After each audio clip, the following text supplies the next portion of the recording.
Di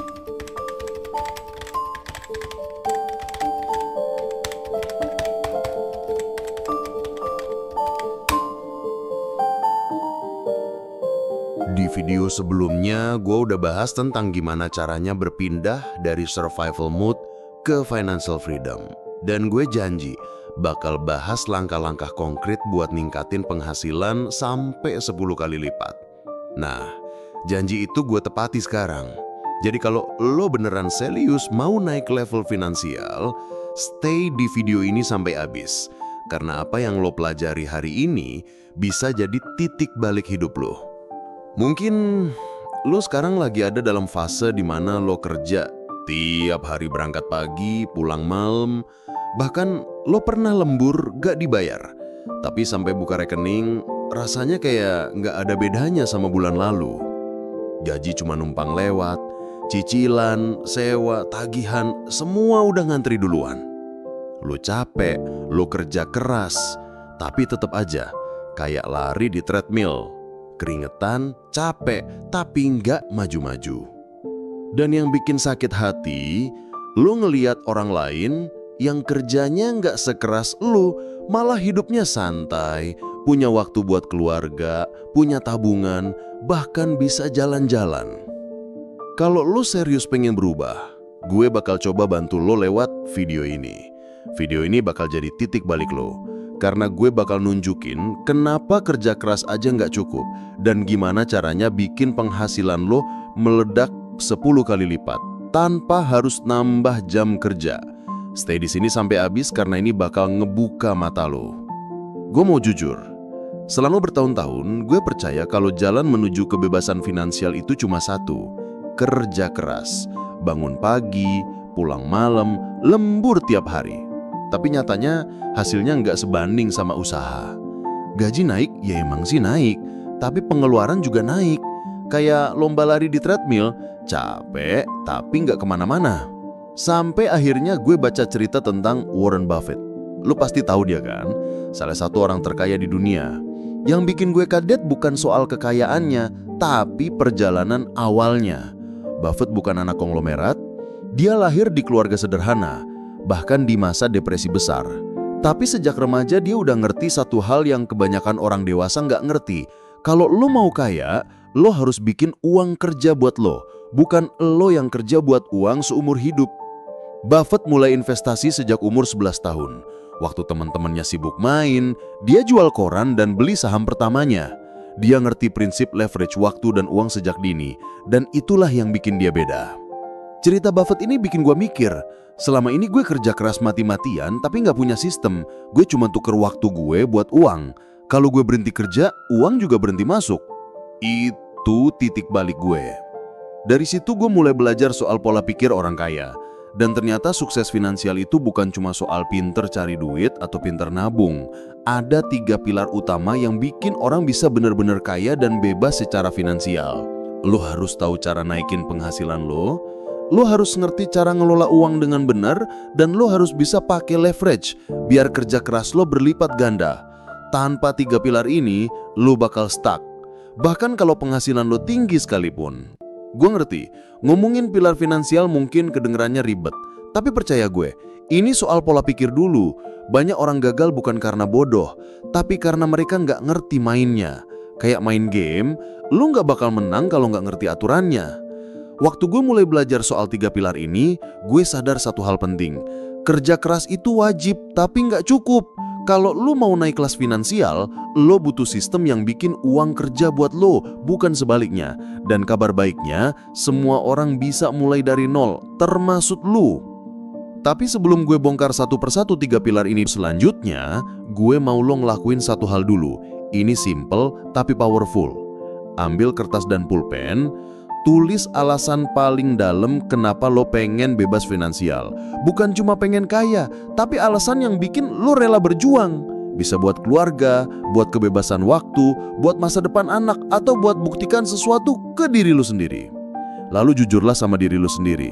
Apakah kebiasaan lo hari ini bikin lo mendekat ke tujuan itu atau malah ngejauh? Kenapa ini penting? Karena tanpa alasan kuat, lo bakal nyerah di tengah jalan. Dan tanpa kesadaran posisi sekarang, lo nggak bisa bikin strategi buat maju. Next, gue bakal jelasin pilar pertama, cara naikin income lo. Biar lo nggak cuma fokus hemat, tapi juga bisa ngeboost penghasilan lo. Tapi ingat, semua dimulai dari mindset. Mindset itu pondasi. Lo bangun rumah tanpa pondasi, pasti roboh. Kalau lo serius mau ubah hidup lo, mulai dari sekarang. Tulis alasan lo, sadari kebiasaan lo, dan siapin diri buat masuk ke langkah berikutnya. Karena 3 pilar ini bisa jadi titik balik hidup lo. Sama kayak yang terjadi di hidup gue. Pilar pertama untuk benar-benar ngerubah hidup finansial lo adalah meningkatkan income. Dan gue mau lo pahamin satu hal ini. Lo nggak akan pernah bisa jadi kaya cuma dengan ngehemat doang. Lo boleh hemat, tapi hemat itu cuma bikin lo bertahan. Kalau lo mau naik kelas, lo butuh lebih banyak uang masuk. Simple, tapi banyak orang nggak ngerti. Coba pikir gini, kalau gaji lo sekarang 5 juta dan lo hemat setengah mati, mungkin lo bisa nabung 500.000 sebulan. Tapi kalau penghasilan lo 50 juta, lo hemat biasa aja pun bisa nabung puluhan juta. Gue akuin banyak orang yang bermasalah dengan gaya hidupnya. Tapi kalau gue perhatiin, income yang terlalu kecil atau pas-pasan juga bisa ngehambat mereka buat ngejar mimpi. Gue dulu ngalamin sendiri. Waktu awal kerja gue pikir, oke, gue bakal hemat banget. Gue nggak nongkrong, nggak beli baju baru, nggak liburan. Tapi apa yang terjadi? Duit gue tetap nggak cukup, gue malah stres karena hidup gue kayak mesin nabung aja. Dan lama-lama gue sadar, masalahnya bukan cuma di pengeluaran gue. Masalahnya adalah gue nggak punya strategi buat naikin penghasilan. Gue mau ceritain satu tokoh besar, Jeff Bezos. Dia mulai Amazon dari garasi. Banyak orang pikir dia sukses karena idenya hebat. Tapi kalau lo baca kisahnya, Bezos itu selalu mikirin satu hal, gimana caranya naikin revenue, bukan sekedar ngehemat. Dia rela ambil resiko gede buat ngejar pertumbuhan, karena dia ngerti kalau main aman terus, bisnisnya nggak bakal kemana-mana. Dan itu pelajaran penting. Orang kaya fokus mikirin cara memperbesar pipa pendapatan, bukan cuma nutup kebocoran. Sekarang gue mau cerita pengalaman pribadi gue. Dulu gue kerja full time, lembur tiap malam, gaji tetap segitu-segitu aja. Nggak ada jalan keluar. Sampai suatu hari gue coba bikin side hustle kecil-kecilan. Gue ingat banget, waktu itu gue bikin produk digital sederhana dan jual di marketplace. Gue nggak nyangka, sebulan gue bisa dapat tambahan 2 juta. Mungkin kedengarannya kecil, tapi bagi gue waktu itu, ini titik balik. Gue ngerasain sendiri rasanya punya sumber income di luar gaji. Rasanya kayak, wow, ternyata gue nggak harus bergantung sama bos gue doang buat dapat duit. Dari situ mindset gue berubah total. Gue mulai belajar jualan online, freelance, bikin jasa, dan pelan-pelan penghasilan gue naik. Dan sekarang, gue mau kasih lo strategi konkret buat naikin income lo juga. Ini nggak ribet, dan lo bisa mulai dari level manapun. 1. Naikkan value diri lo. Kalau lo kerja kantoran, salah satu cara paling cepat naikin penghasilan adalah jadi orang yang susah digantiin. Gimana caranya? Upgrade skill lo. Ambil kursus online, belajar tools baru, kuasain skill yang dicari perusahaan. Contoh nyata, gue punya temen kerja di perusahaan IT. Awalnya gajinya biasa aja, tapi dia rajin belajar otomatisasi sistem sampai jadi satu-satunya orang yang bisa handle proyek besar. Akhirnya, dia dapat promosi dan gaji 2 kali lipat dalam setahun. Kalau lo mau gaji naik, tunjukin value lo. Jangan cuma nunggu bos sadar sama kerja keras lo. Tunjukin impact nyata. 2. Cari side hustle yang scalable. Lo nggak bisa berharap gaji kantor doang jadi satu-satunya sumber penghasilan. Mulai cari tambahan yang scalable. Scalable artinya bisa berkembang tanpa harus selalu nambah waktu kerja lo. Contoh, jual produk digital, e-book, kursus online, jualan barang di marketplace, atau jadi affiliate marketing di bidang yang lo kuasain. Gue tahu, banyak orang yang awalnya cuma iseng jualan barang di TikTok Shop. Sekarang bisa jadi penghasilan utama. 3. Berani nego gaji atau cari pekerjaan lebih baik. Kalau lo udah kasih value nyata, jangan takut minta kenaikan gaji. Banyak orang minder atau takut, tapi ingat, perusahaan bayar lo bukan karena kasihan, tapi karena lo ngasih value. Kalau tempat kerja lo nggak menghargai lo, ada banyak tempat lain yang mau bayar lo lebih tinggi. Kadang solusi buat naik gaji cuma satu, pindah ke tempat yang lebih menghargai skill lo. 4. Bangun personal brand. Ini poin tambahan tapi powerful. Kalau orang tahu lo jago di bidang tertentu, peluang kerjasama atau project bakal datang ke lo sendiri. Personal brand sekarang penting banget. Bisa dari LinkedIn, Instagram, TikTok, atau YouTube. Bikin konten tentang skill lo, ceritain pengalaman, kasih tips. Lama-lama orang bakal ngeliat lo sebagai expert. Sekarang, gue mau kasih lo action step sederhana. Ambil kertas, tulis 3 cara paling realistis buat naikin income bulan depan. Jangan mikir ribet, tulis aja semua yang kepikiran. Mulai dari freelance, jual barang bekas, sampai bikin konten. Habis itu, pilih satu yang paling gampang dan realistis dan langsung mulai hari ini juga. Jangan nunggu semuanya perfect. Gue dulu mulai jualan produk affiliate cuma pakai HP kentang dan internet seadanya. Bisa hasilin pendapatan tambahan. Yang penting, mulai aja dulu. Dan ingat, fokus lu harus jangka panjang. Naikin income itu bukan kerja semalam jadi kaya, tapi begitu mindset lu berubah, lo bakal mulai ngelihat peluang di mana-mana. Pilar pertama ini baru awal. Kalau income lo udah mulai naik, langkah selanjutnya adalah ngelola uang dengan benar, biar duitnya nggak cuma lewat. Banyak orang gajinya besar tapi tetap miskin karena bocor di lifestyle. Itu bakal kita bahas berikutnya. Pilar kedua, cara mengelola uang. Sebelum lo lanjut ke part berikutnya, tulis di kolom komentar. Satu cara paling realistis buat gue naikin income bulan depan adalah, gue pengen baca, dan siapa tahu komentar lo bisa jadi inspirasi buat orang lain. Dan percayalah, nulis langkah pertama ini bakal bikin lo benar-benar serius jalanin. Pilar kedua yang bakal bikin lu benar-benar kaya adalah cara mengelola uang. Dengerin baik-baik. Penghasilan tinggi nggak ada gunanya kalau duitnya bocor kemana-mana. Banyak orang mikir, kalau gaji gue udah gede, gue bakal kaya otomatis. Tapi kenyataannya, enggak. Lu mungkin tahu cerita atlet, artis, bahkan pengusaha yang pernah punya miliaran dolar, tapi akhirnya bangkrut. Itu semua bukti kalau menghasilkan uang dan menjaga uang adalah 2 skill yang berbeda. Gue mau cerita soal Mike Tyson. Dulu dia petinju paling ditakutin di dunia. Di masa kejayaannya, dia dapat bayaran sekitar 30 juta dolar per pertarungan. Total penghasilannya lebih dari 400 juta dolar.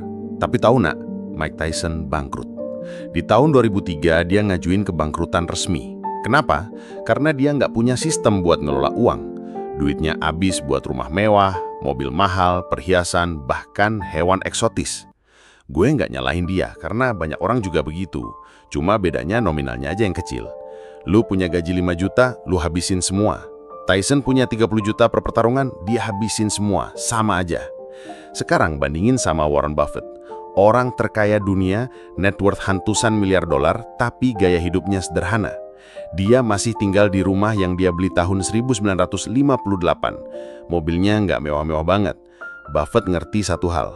Jadi kaya itu bukan soal berapa banyak yang lu hasilin, tapi berapa banyak yang lu simpen dan investasikan. Gue dulu juga kayak Mike Tyson versi hemat. Tiap gajian, gue langsung foya-foya. Nongkrong di kafe, beli gadget terbaru, traveling.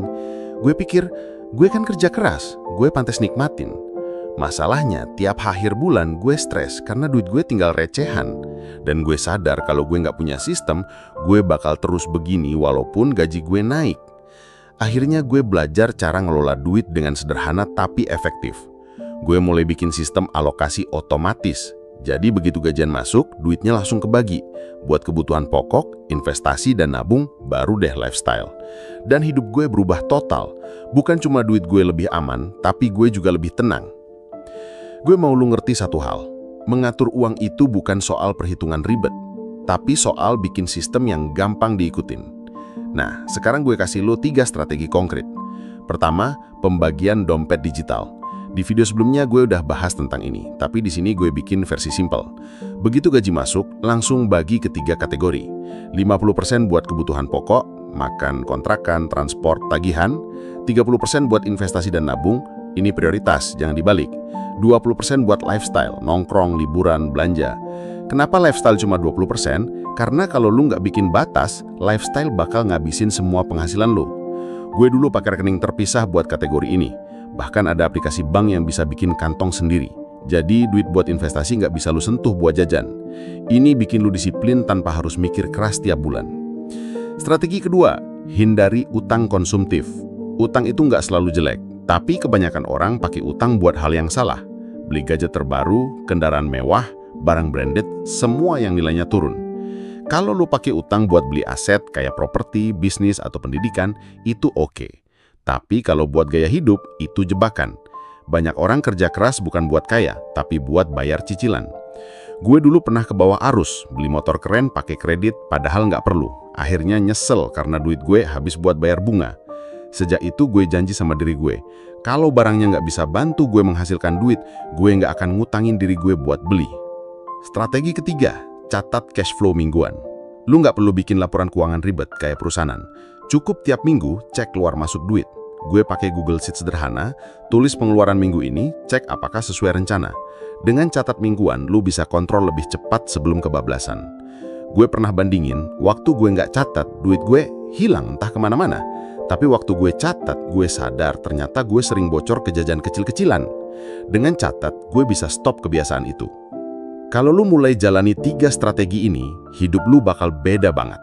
Lu nggak akan lagi jadi orang yang tiap akhir bulan mikir, uang gue kemana ya? Lu bakal punya kendali. Dan saat income lu naik, kayak yang kita bahas di pilar pertama, duit itu nggak cuma lewat, tapi jadi modal buat lu bangun kekayaan. Sekarang gue mau kasih lu action step. Minggu ini, catat semua pengeluaran lu. Nggak usah malu atau takut. Jujur aja sama diri lu. Setelah seminggu, lihat pola bocornya di mana. Dan mulai dari langkah kecil, kurangi satu pengeluaran gak penting, alihkan ke tabungan atau investasi. Percaya deh, langkah kecil ini bakal jadi titik awal perubahan finansial lo.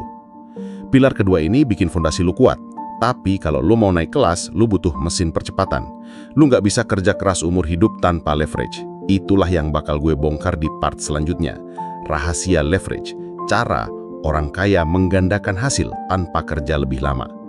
Sebelum lu lanjut ke part berikutnya, tulis di kolom komentar, pengeluaran paling nggak penting yang mau gue stop minggu ini adalah, gue pengen baca, dan lu bakal kaget betapa banyak orang yang relate sama pengeluaran lu, dan kita bisa saling belajar dari situ. Pilar ketiga, dan menurut gue ini yang paling bikin perbedaan besar dalam hidup finansial lo, adalah leverage. Kalau lo ngerti leverage, lo bisa kerja lebih sedikit tapi hasilnya berkali-kali lipat. Kalau lo nggak ngerti leverage, lo akan terjebak jadi orang yang kerja keras seumur hidup tapi nggak pernah kaya. Leverage itu artinya daya ungkit. Bayangin, lo angkat batu besar. Kalau cuma pakai tangan, lo butuh tenaga banyak. Tapi kalau lo punya pengungkit, satu kayu panjang dan tumpuan, lo bisa angkat batu yang jauh lebih berat dengan tenaga kecil. Nah, di dunia finansial, leverage itu alat yang bikin tenaga, waktu, atau modal kecil bisa ngasilin hasil yang besar. Banyak orang kaya ngerti konsep ini. Orang miskin biasanya nggak ngerti atau takut. Mereka mikir kalau mau dapat duit banyak harus kerja lebih lama. Padahal orang kaya nggak jual waktu mereka. Mereka bangun sistem. Gue kasih contoh paling gampang. Elon Musk. Elon nggak bikin Tesla sendirian.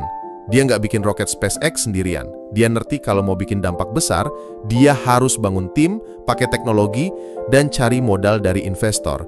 Itu semua leverage. Elon nggak lebih kuat atau lebih pinter dari semua orang di perusahaannya, tapi dia tahu cara memanfaatin skill, waktu, dan modal orang lain buat bangun impiannya. Sekarang bandingin sama diri kita. Berapa banyak dari kita yang pengen bisnis tapi semua dilakuin sendiri?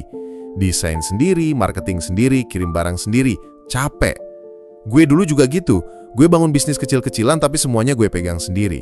Gue bangun website sendiri, gue handle customer service, gue bikin konten, gue kirim barang. Akhirnya, gue burn out. Puncaknya, waktu gue sakit seminggu, bisnis gue berhenti total karena gue nggak ada. Dari situ, gue sadar, kalau bisnis cuma jalan pas gue kerja, berarti itu bukan bisnis, itu kerjaan yang gue ciptain sendiri. Gue nggak punya leverage. Sejak saat itu, gue mulai belajar leverage. Gue hire orang buat urus bagian yang bukan keahlian gue. Gue pakai tools otomatisasi buat ngepost konten dan balas customer. Gue belajar pakai modal iklan kecil-kecilan buat dapat pelanggan lebih banyak. Dan pelan-pelan, bisnis gue bisa jalan walaupun gue lagi nggak megang semua hal. Itu rasanya beda banget. Gue nggak lagi jadi pekerja di bisnis gue jadi pemilik sistem. Sekarang, gue mau breakdown 3 jenis leverage utama yang bisa lo pakai. 1. Leverage uang. Kalau lo punya sedikit modal, jangan cuma disimpan di tabungan yang bunganya kecil. Lo bisa investasikan. Contohnya, nabung di reksadana atau saham. Dengan modal kecil, uang lo bisa kerja buat lo. Kalau punya skill, pakai modal buat bikin produk atau jasa yang bisa dijual berulang. Bahkan kalau lo punya bisnis kecil, pakai modal buat stok barang supaya harga lebih murah. Itu leverage. Lo keluar duit sekarang buat dapat keuntungan lebih banyak nanti. Orang kaya ngerti banget hal ini. Mereka nggak takut pakai uang buat menghasilkan uang. Robert Kiyosaki, penulis Rich Dad Poor Dad, bilang, orang kaya beli aset, orang miskin beli kewajiban. Jadi mulai sekarang, kalau mau keluarin duit, tanyain, apakah ini aset yang bakal balikin duit gue, atau cuma bikin gue kelihatan kaya?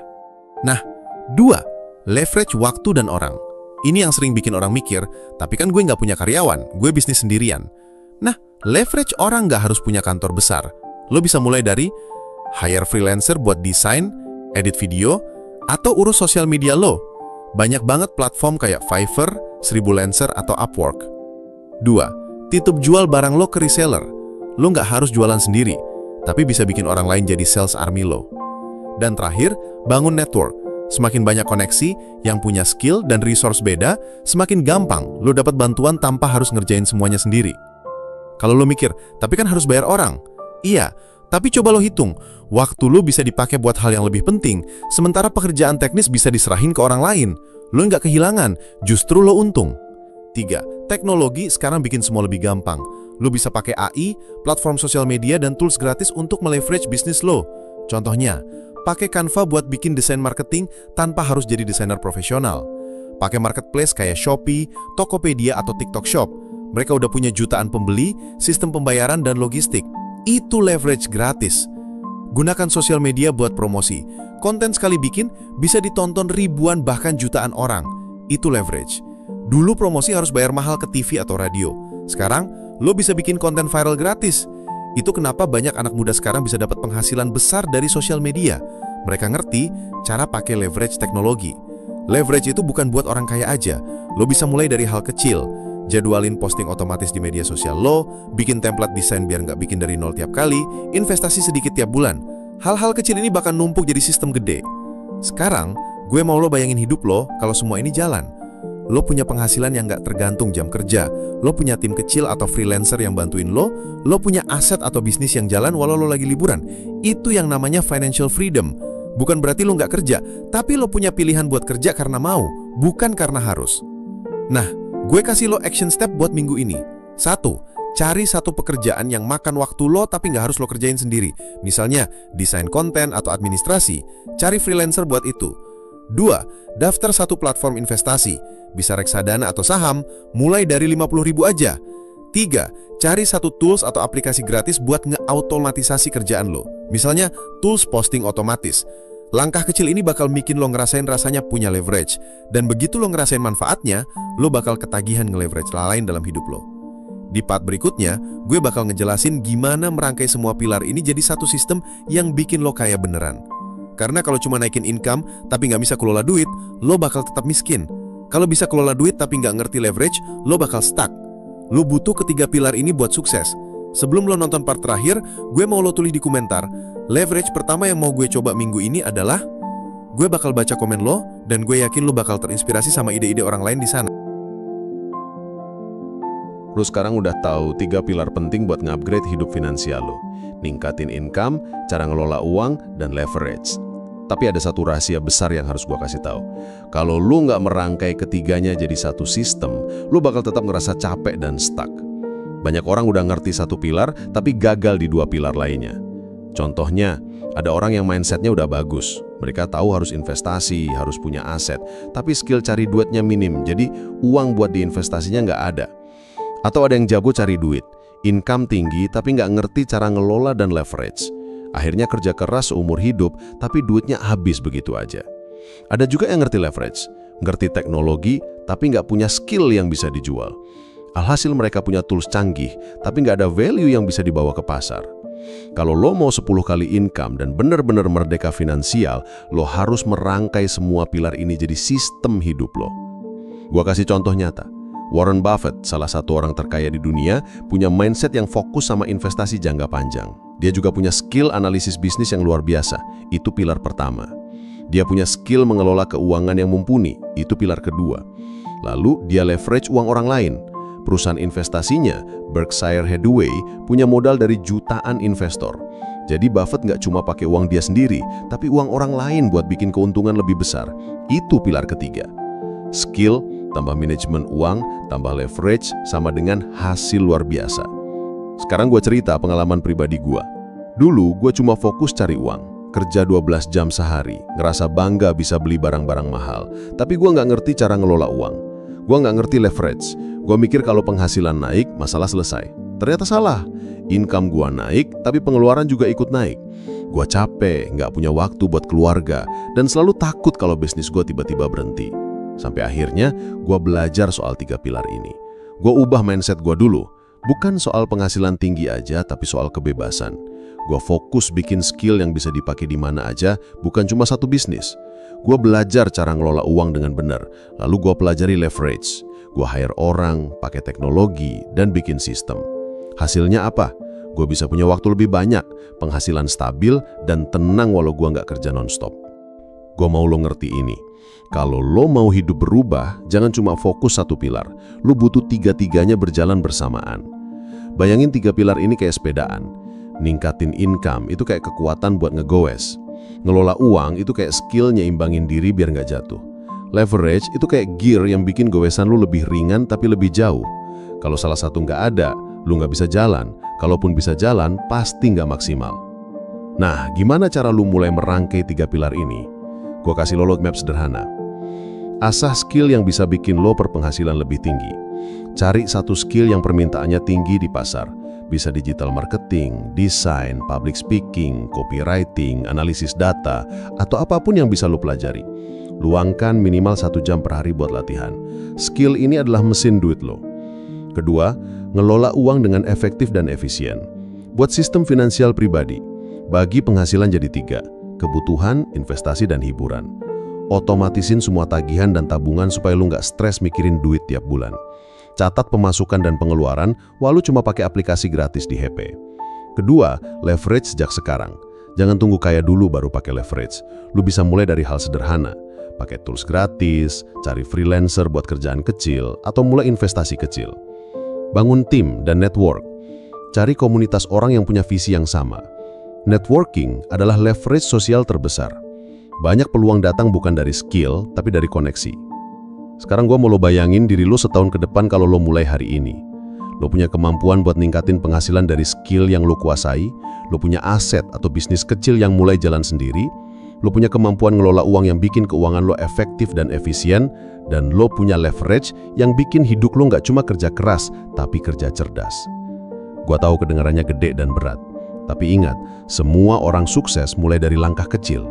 Elon Musk mulai SpaceX dengan 1 gudang kecil. Warren Buffett mulai investasi dari umur 11 tahun dengan uang tabungan kecil. Gue juga mulai dari bisnis receh yang cuma jalan kalau gue yang kerja. Perbedaan mereka cuma satu. Mereka konsisten membangun sistem. Jadi, ini tantangan gue buat lo. Tulis di komentar sekarang.